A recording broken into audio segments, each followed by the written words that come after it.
Por la señal de la Santa Cruz de nuestros enemigos, líbranos, Señor Dios nuestro. En el nombre del Padre, y del Hijo, y del Espíritu Santo. Señor mío y Dios mío, creo firmemente que estás aquí, que me ves, que me oyes. Te adoro con profunda reverencia. Te pido perdón de mis pecados y gracia para hacer con fruto este rato de oración. Madre mía Inmaculada, San José, mi Padre y Señor, Ángel de mi guarda, interceded por mí. Ya dijimos ayer que todos estos días tienen su protagonista. El lunes santo fue María de Betania con su gesto maravilloso de ungir al Señor. El martes, ayer, fue Pedro y hoy el protagonista es Judas, el traidor. Dice el Evangelio de hoy que en aquel tiempo, así empieza, uno de los 12, llamado Judas Iscariote, fue a los sumos sacerdotes y les propuso: ¿qué estáis dispuestos a darme si os lo entrego? Ellos se ajustaron con él en 30 monedas de plata, y desde entonces andaba buscando ocasión propicia para entregarlo. Dice también el Evangelio que Jesús, mientras comía con sus discípulos, se turbó y dijo: en verdad os digo que uno de vosotros me va a entregar. Y un poco más adelante, tú, Señor, dices: el Hijo del Hombre se va como está escrito de él, pero ay de aquel por quien el Hijo del Hombre es entregado. Más le valdría a ese hombre no haber nacido. ¿Cuánto, Señor, sufriría tu corazón amorosísimo con esta traición de Judas? Si nosotros, cuando vemos un hijo que se pierde, que va por mal camino, sufrimos tanto, o un buen amigo, ¿qué no hará el Señor, ese corazón lleno de amor por nosotros? Y al mismo tiempo, Señor, nos asombra cómo respetas la libertad de los hombres. Estás viendo que va por mal camino, que se está perdiendo, que te va a traicionar y aunque intentas por todas las formas ganarlo, sufres el no poder violentar su libertad. Es el misterio de Judas. ¿Cuántas veces le miraste con cariño, Señor? ¿Cuántas veces en la soledad de la noche, cuando te ibas a hacer oración, tú solo pediste por él, por Judas, al Padre? ¿Cuántas veces intentaste hacerle volver a tu corazón con infinita ternura, ayudarle a hablar para descargar la amargura de su alma? ¿Con qué delicadeza lavaste sus pies en la última cena? ¿Y con qué angustia dijiste esta frase que hemos leído? En verdad os digo que uno de vosotros me entregará. ¿Cómo no se te partió de pena el corazón, Señor, cuando te preguntó, para disimular como los demás: ¿soy yo acaso, maestro? ¿Quién era Judas? ¿Cómo era? ¿Nació traidor o comenzó a serlo un día? ¿Amaba u odiaba a Jesús? O quizás las dos cosas al mismo tiempo, como tantas veces nos ocurre. ¿Qué pensaba realmente de Jesús? ¿Cuándo, cómo y por qué entró Satanás en su alma? ¿Por qué realmente, Señor, te traicionó? Todo esto constituye ese misterio de Judas, sellado con el silencio de su muerte, de su suicidio. En el fondo, es un misterio que nos atrae, porque no es ajeno a nosotros, porque tú y yo también tenemos esa triste posibilidad de ser Judas. Estoy releyendo ese libro Archipiélago Gulag de Solzhenitsyn. Es un libro impresionante donde se cuentan los horrores de esos campos de concentración y exterminio soviéticos, las purgas de Stalin. Es una cosa como una encarnación del mal terrible, ¿no? Y hay un capítulo en el que habla de los ribetes azules, que son los miembros del servicio de seguridad que hacían los arrestos y las condenas y los interrogatorios. Y entonces él se pregunta, dice: ¿Cómo apareció esta raza de lobos entre nuestro pueblo? ¿Acaso no es de nuestra raíz? ¿No es de nuestra sangre? Sí, es de la nuestra. Sin agitar demasiado los mantos blancos de justos, hagámonos cada uno esta pregunta.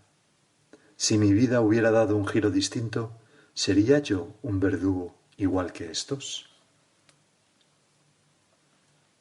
Y a veces, Señor, nosotros pues somos también un poco como Judas, o no te traicionamos por menos de 20 monedas de plata. No hay días, Señor, en que abandonamos nuestra mejor verdad, nuestro mejor amor, aquello que es nuestro deber, y lo sabemos, por una vanidad, o por una sensualidad, o por una comodidad, o simplemente por quedar bien. Cada uno de nosotros tiene dentro de sí, consecuencia de la libertad, esa posibilidad increíble de ser un amigo de Jesús o un traidor.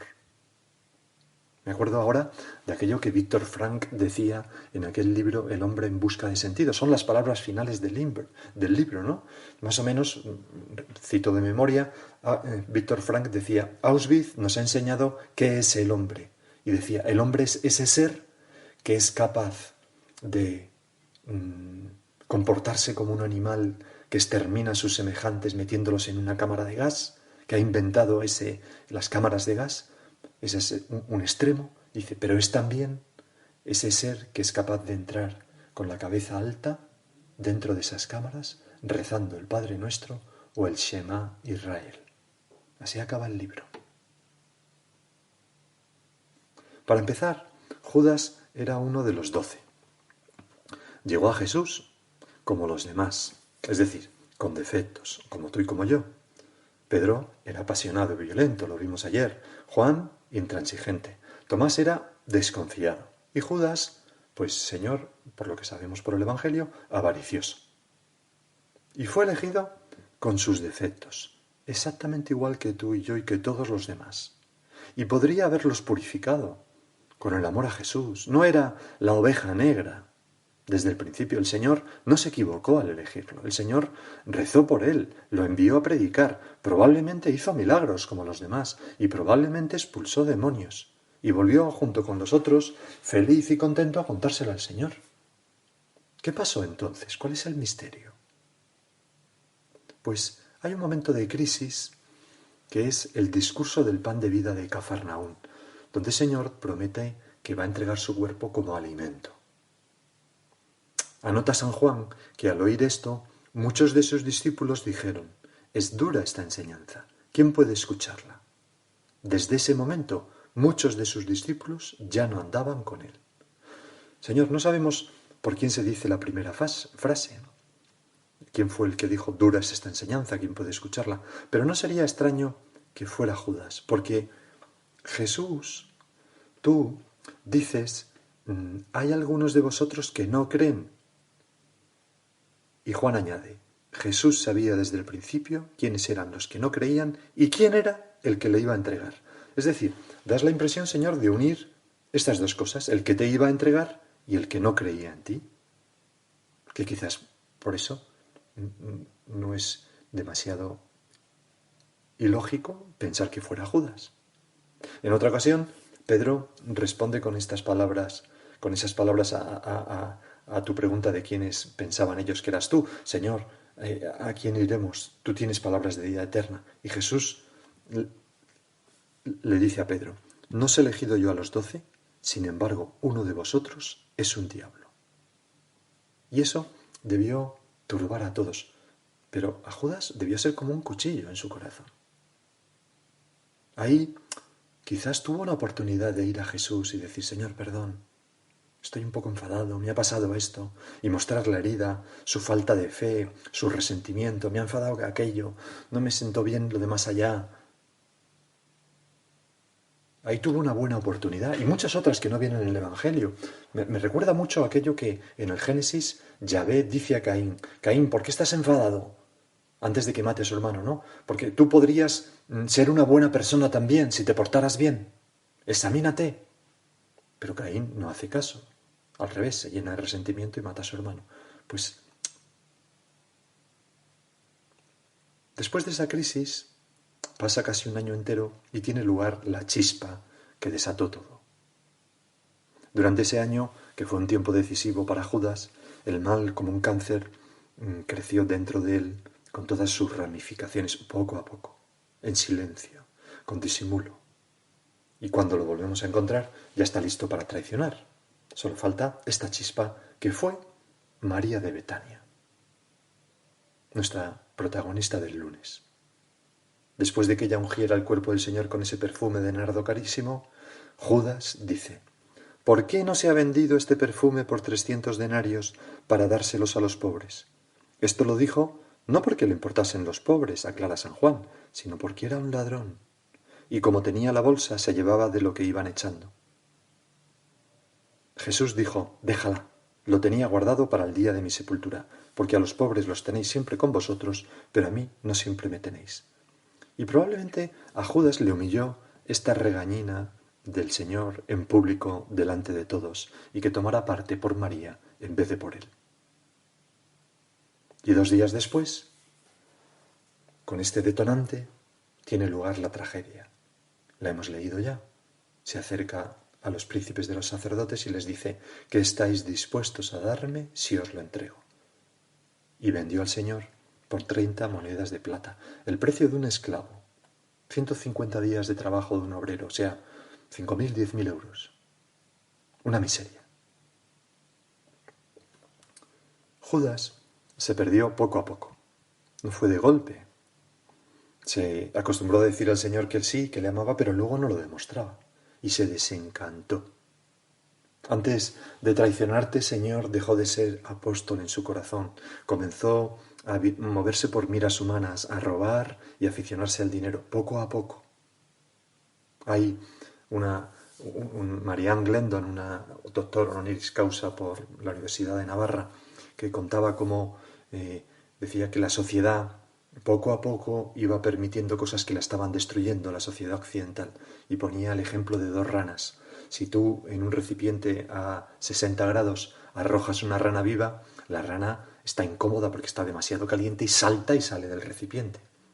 Pero si esa misma rana la pones en el recipiente con agua a 15 grados y vas poco a poco subiendo grado a grado la temperatura, cuando alcanza los 60-70 grados, la rana ha muerto sin darse cuenta. A veces el mal crece casi sin darnos cuenta. Pero San José María, cuando contemplaba a Judas, escribía: Judas ha fallado en el amor. Ya no ama al Maestro. Y cuando el amor se apaga, desaparece todos los demás. Este es el tema, Señor. El problema no fue la avaricia, no fue la traición. También Pedro fue traidor, pero el problema fue que Judas se enfrió en el amor, se entibió. Y la tibieza, ese amor tibio que ya no tiene ni pasión, ni fuerza, ni garra, es ese enemigo mortal que consiste en una corrupción del amor conservando todavía su forma. En el caso de Dios se evitan los pecados mortales, pero no los veniales. Tampoco se hace nada porque por Dios si no es obligatorio. Bueno, no hay que exagerar. Y así, poco a poco, nuestro amor se va entibiando. Y es un amor falso, porque en realidad es amor a nosotros. Tenemos que cuidar nuestro corazón, no dejar que se corrompa. No dejar, Señor, te lo pedimos, que se convierta en una gusanera, porque el corazón va atrayendo cosas, y si ahí no hay amor de Dios, se llena de otras cosas, hasta de porquería. Me acuerdo una vez oír a una chica, ¿no?, llorando, ¿no? ¿Y cómo he llegado a esto, Dios mío? ¿Cómo he llegado a esto? El corazón, si no estamos vigilantes, se llena de rencores, de sensualidad, de egoísmo, de mentira, de resentimiento. ¿Y el remedio? Pues es la sinceridad con Dios y con nosotros mismos. Esas confesiones bien hechas. Ahora no es posible acceder al sacramento, pero le pedimos perdón al Señor sinceramente de las cosas que hacemos mal cada noche.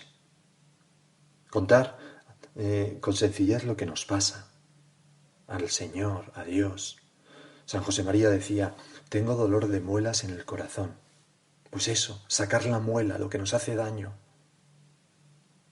Y luego, junto a esto, pues cuidar lo pequeño. Porque el amor siendo algo muy grande, se muestran cosas pequeñas. De nada así de decir, tengo un amor grandísimo, Maricuki, te tengo un amor grandísimo, si luego no hacemos nada por Maricuki. Pues es como una contradicción. Y Judas, pues fue descuidando cosas pequeñas, y acabó mal. Eso es lo que hace la tibieza. No sé si recuerdas aquel accidente terrible del Columbia, ¿no? El transbordador espacial que en el 2003, justo después de despegar, pues estalló matando a los 6 tripulantes. La primera mujer que embarcaba iba en esa dotación.